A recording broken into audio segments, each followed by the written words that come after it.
这里是火力军的信息频道，今天为大家整理一下近期全球最新军事讯息。印度企图购买俄罗斯图160和超高声速导弹，朝鲜加速研发战术核武器，荷兰陆军测试新款无人战斗车辆。精彩节目即将开始。印度企图购买俄罗斯图160和超高音速导弹。在俄罗斯深陷乌俄战争泥潭时，印度又来支持俄罗斯，企图购买图160战略轰炸机。2022年8月7日，据印度国防研究所网站报道，印度前空军司令阿鲁普拉哈元帅在新德里发表演讲时表示，印度和俄罗斯正在就图160战略轰炸机的引进进行谈判，目前已经取得了很大进展，双方达成了初步协议，谈判进入了最后的阶段。他还表示，印度同时准备采购俄罗斯的高超声速导弹。印度官方回应称，待印度总理办公室批准后，印度空军会正式向俄罗斯采购这两款武器。俄罗斯和印度谈判的超高声速导弹应该是已经在乌俄战场上多次使用的匕首导弹，其采用重型战机或轰炸机搭载，在飞机高空高速条件下发射，然后以6-7倍马赫的速度飞向目标。就图160这款战略轰炸机而言，其落后美国 B-1B 至少半代左右，与 B-2 隐身轰炸机相比就更不用提。B-2 的高空高速虽然没有图160快，但其具备超强的隐身能力，并且能在超低空突防，使得雷达探测追踪更难。并且 B-1B 也比图160更为先进，其机身强度和一体化程度、机身材料的复合程度，以及还有发动机的降红外处理，都是完全领先于图160。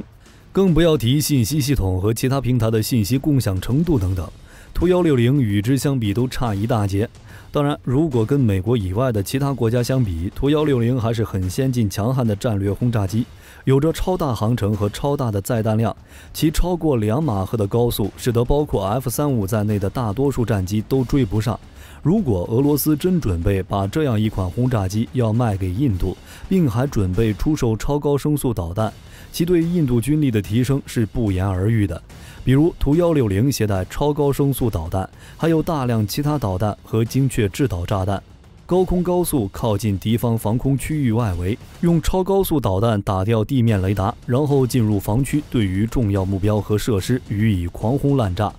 或者在印度装备的阵风战机护航下执行远距打击和近距轰炸任务，这简直就是印度空军梦寐以求的空中打击能力。那么为什么现在两国会商谈这个交易？大家应该还记得，在俄罗斯准备入侵乌克兰之前，普大帝曾在2021年12月6日紧急访问印度。当时俄罗斯在极大让步基础上和印度签署了新的军事合作的大单，俄罗斯将为印度提供60余万支 AK-203 步枪，并且将在印度制造。印度将为俄罗斯军舰提供军港，以供休整。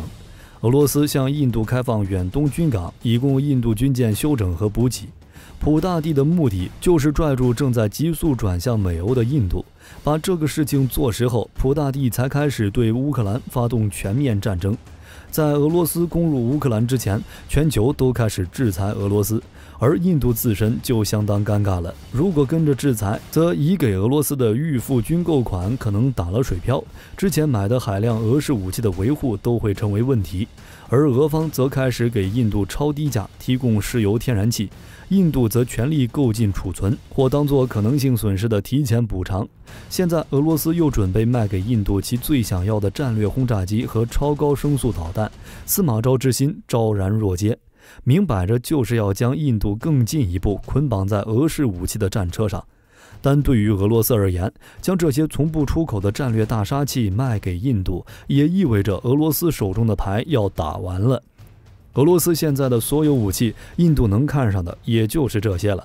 俄罗斯的最强家底也就剩下图160战略轰炸机、超高声速导弹，再者就是陆基洲际弹道导弹，还有北风之神战略核潜艇。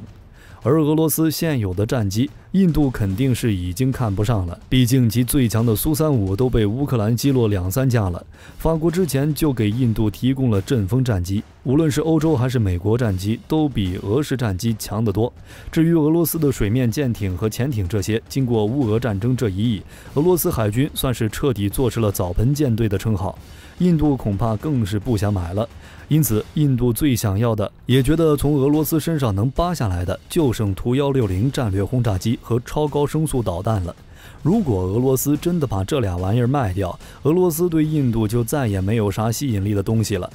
而普大帝自然也清楚得很，但双方就这2款武器引进谈判的新闻依旧出现，可见俄罗斯目前的困境。朝鲜加速研发战术核武器。2022年8月1日，据日本读卖新闻报道，朝鲜正在加速研发能够对包括韩国在内的局部地区实施打击的战术核武器。据韩国军方统计，今年1月至6月上旬，朝鲜共发射约30枚导弹，其中至少有20枚为短程弹道导弹。由于朝鲜方面提高了导弹的变轨飞行能力，导致这些导弹很难被拦截，因此对日美韩形成了新的威胁。报道还表示，在2022年4月，金正恩亲自观摩了朝鲜新型战术制导武器的发射。朝鲜官方媒体朝中社在4月17日称，此次成功试射对朝鲜军队具有重大意义，提高了战术核武器的打击效率。朝鲜研发战术核武器的计划是在2021年1月召开的劳动党大会上，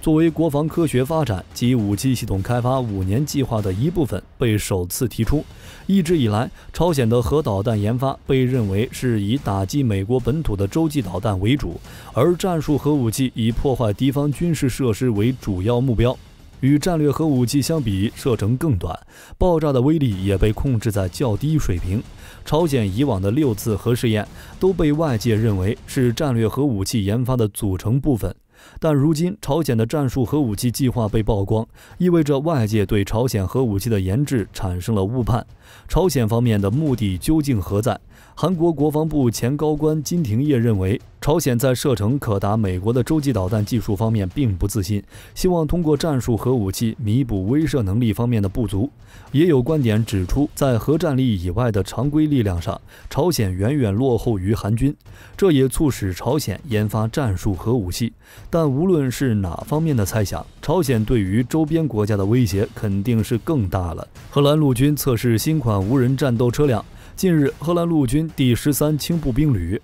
在德国贝尔根霍纳训练场测试新款无人战斗车辆。该款无人战斗车辆是爱沙尼亚米勒姆机器人公司研制的忒弥斯无人战斗车辆，具备有限的自主能力，作战过程需要2名士兵进行操作，1名士兵控制车辆的行驶，1名士兵控制武器系统，极限情况下也可由1名士兵进行遥控。该款无人车辆设计非常特别，是一款非常少见的自重与有效载荷相等的履带式平台。车身上配备一个遥控武器站，安装一挺 M2HB 型 12.7×99毫米口径机枪。荷兰陆军正在对这种武器系统进行测试，最终希望能够实现1名士兵同时控制多辆该款无人战斗车辆。